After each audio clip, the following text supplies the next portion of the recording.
Welcome back. This is the last segment. It is still Wednesday, March the 27th. I'd like to thank again our volunteer crew and the Shaw staff that makes this program happen every couple of weeks. My guest in this segment is David Merner.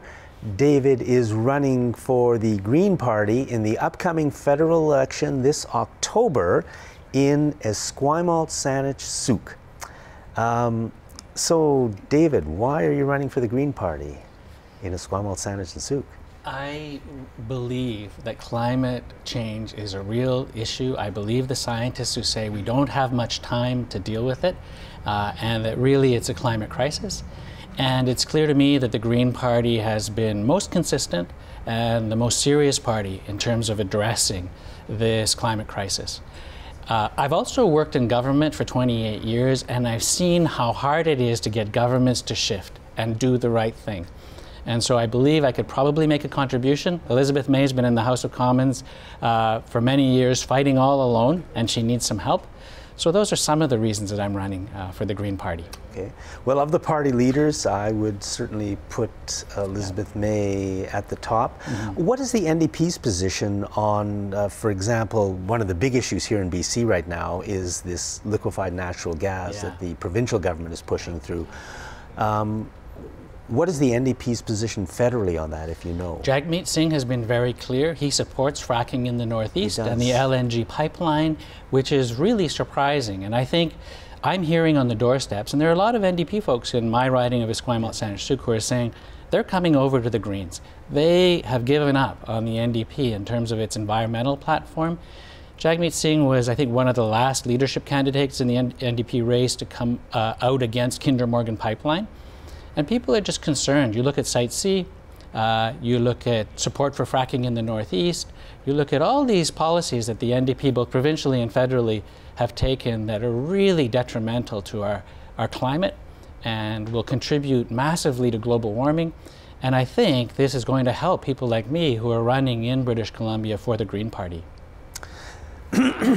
You've been door knocking, so which I would think is a very difficult thing to do. I couldn't do it, but a lot of people can. Yeah.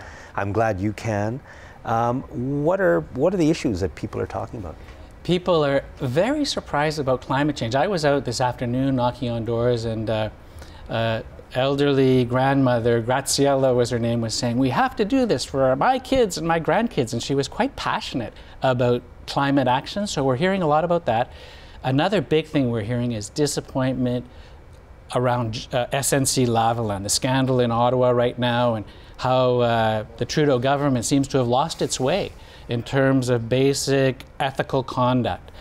For a government to interfere in a prosecution is really going over the line, to listen to the lobbyists, and even to put it in an omnibus bill, which the Liberals said they would never do. They wouldn't use omnibus bills like Stephen Harper. There's a whole bunch of things that are happening in Ottawa where people are saying they're disappointed, even cynical about politics. With SNC-Lavalin, just to get off the track here for a second, I mean, to me, this is exactly the way our government runs every day of the year, provincially and federally, and has for decades. The Prime Minister is the king.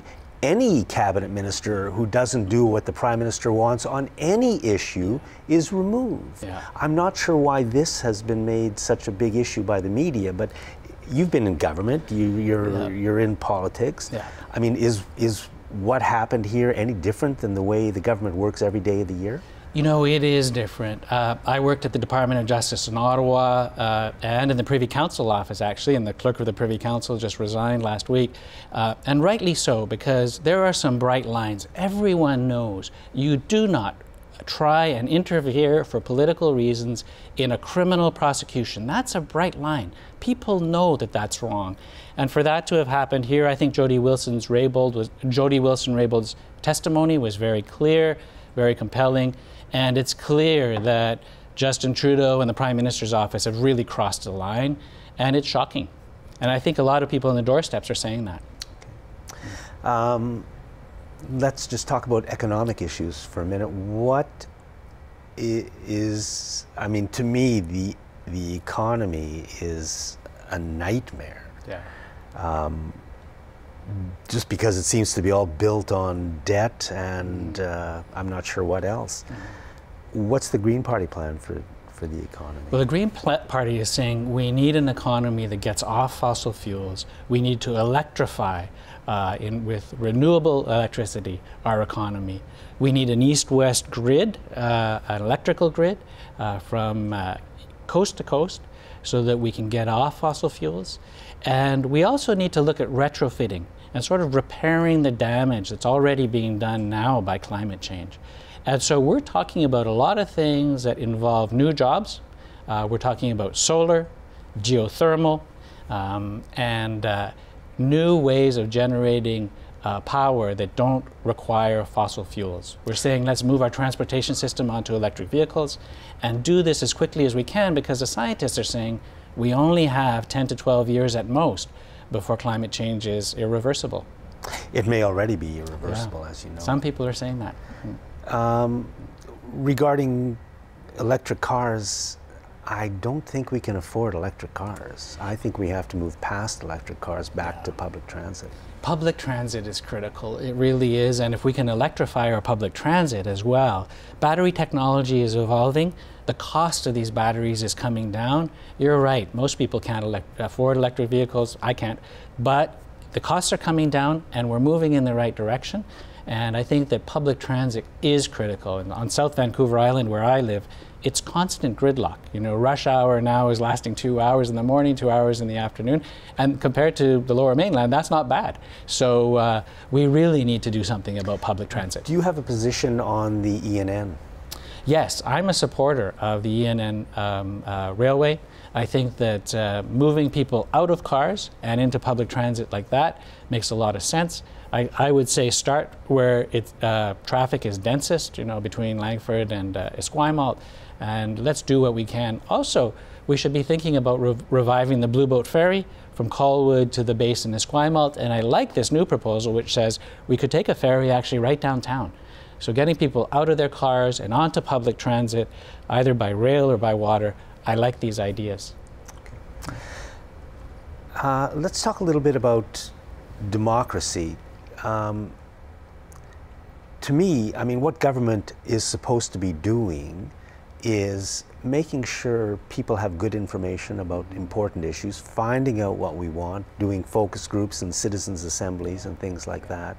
And then the government should be trying to do what the public wants. It shouldn't be about what the Liberal Party wants or the NDP or the Greens. It should be about what the public wants. Yeah. So does the Green Party have any intention or policies to move us in those directions? And if so, what? Yes, we do. And I love talking about this because I'm the Democratic Reform Critic for the Green Party. And it's going to be in our platform in 2019. In this campaign, we're committed, you mentioned constituent assemblies, we're committed to a constituent assembly on the future of our democracy. And we're also committed to citizens panels. So it's not the politicians driving this, it's actually citizens who are looking at the evidence and figuring out the solutions. Justin Trudeau promised in 2015 that it would be the last first past the post election. So let's put that into the hands of citizens in a citizens assembly and ask them to solve the problem. I'm sure that we will come up with a solution. My prediction is it'll be proportional representation, because that's really the best way to hear the voices of people in Canada as opposed to the voices of the politicians. If a politician represents a certain area and the politician thinks A, but the citizens in that area think B, and there's a vote in the parliament, how should that politician vote? What he or she thinks or what the citizens want? What I would say is the Green Party has a solution on that. All the parties, NDP, Conservatives, Liberals, whip their members. They force them to vote along the party line. And the Greens do not whip. It's part of our party policy. We want our MPs to vote their conscience. We don't want our MPs selling a line to constituents from Ottawa. We want them representing their constituents in Ottawa. So we are the only party that says we will not whip our MPs. You should listen to your constituents and then act on your conscience in Ottawa as an MP, which is very different from the other old line parties. Okay, but listening to your constituents and then acting on your conscience is not exactly, because you may say, okay, my conscience says I'm going to vote A even though they want B. Yeah. Just in general, what do you think? I think that we should respect the MPs.